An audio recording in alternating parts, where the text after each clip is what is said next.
Welcome to our live podcast edition with the entire Rhonda Everett group. Jason Curley. Hello. Marion Cooper. And I'm Rhonda Everett. And today we are discussing the market and what is happening right now, what trends we're seeing in the Cincinnati area. Jason? So actually, I was kind of taken aback a little bit because I thought, wow, things are really slowing down, and these the way the rates have kind of just like jumped up and down ever so slightly, but continuously. It really had some people kind of back on their heels and really taken a couple seconds to think about what's going on in the market and kind of reassess what they've got going on. And I think it's very important to look at everybody's unique situation so that it doesn't affect everybody the same way, but just, what's your situation? What is your time frame? What's most important to you? And kind of with that information, deciding, how to proceed forward. So we've got a lot of people that have backed off, but for those that are out there shopping, Marion, are you seeing any interesting trends in the marketplace?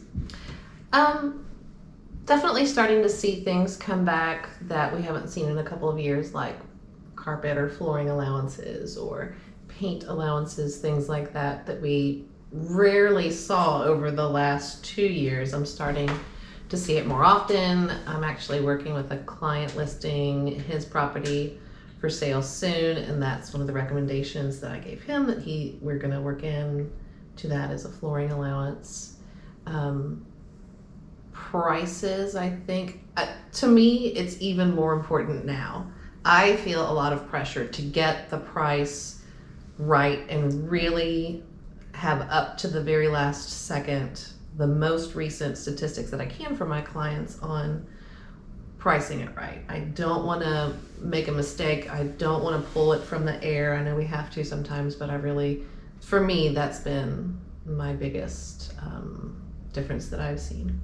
So I've seen a few additional things. I pulled up a property the other day. It said owner financing. Oh, I saw that one. Mm-hmm. Which was very interesting. So we could have a whole discussion on owner financing. We have discussed the fact that owners, sellers are also offering to pay some points to help get that rate down for somebody. So I do feel like those sellers are being pretty realistic, but they also still are wanting that price as much as the price they feel they can get. Though things are starting to, I don't know, I hate to say slide back, but it's fall and things always come down just a little bit. There's more negotiating power in the fall and winter, typically. Yeah. And I think, just to build on that, there was a point in time where there's a town very close to where I live, and every home that was listed there had $4,000 to $5,000 of seller paid closing costs in the marketing remarks. Like they're offering that. I have a listing coming up that the sellers are buying a home warranty because they want to give some confidence to the buyers that are writing an offer that they have had a lot of the systems checked out or replaced in the last few years or 5 years, and give them that extra peace of mind that they can write a strong offer. They can be confident in that. And it's it's interesting to see that because the sellers are, maybe the prices are sliding back a little bit, or you're seeing some uniqueness or some interesting things in the listings, but they also, in a lot of cases, I feel like my sellers are realizing, hey, I'm going to pay this higher value as well, then I want to make sure that I'm doing everything to get the most for my property when I sell it, because they're buyers too. So Exactly. And along the same lines, do you think that you've seen in your experience with your clients, listings and buyers, are sellers more willing to consider and entertain those VA, FHA, and USDA financed offers, do you feel like? Oh yeah. I mean, even since the middle of summer, Agreed.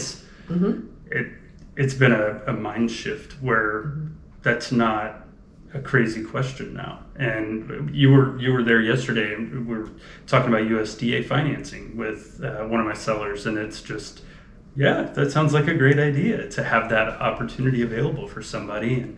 And we're talking about a nice large piece of property, and it was cool to see them just kind of jump right at it because they're open to different options. And that house is also in amazing shape. If your house is not in great shape, you may not be as excited about doing FHA, VA, or USDA if you fall within the areas that USDA covers. What if, so Rhonda, so what if you are a seller? I know I've got one right now where it's not condition, it's literally the age. This home was built in the late 1800s. And I know that you've worked with a seller who had a really old home as well. So how did you coach your client through that?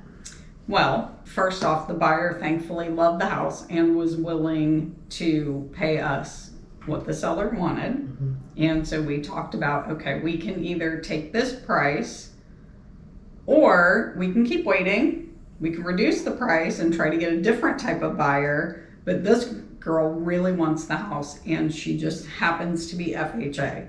So, are you willing to do a few things? And we even had somebody come and start quoting different portions of what we guessed might need to be done. In the end, the only thing that had to be done was this super old garage that was almost falling down.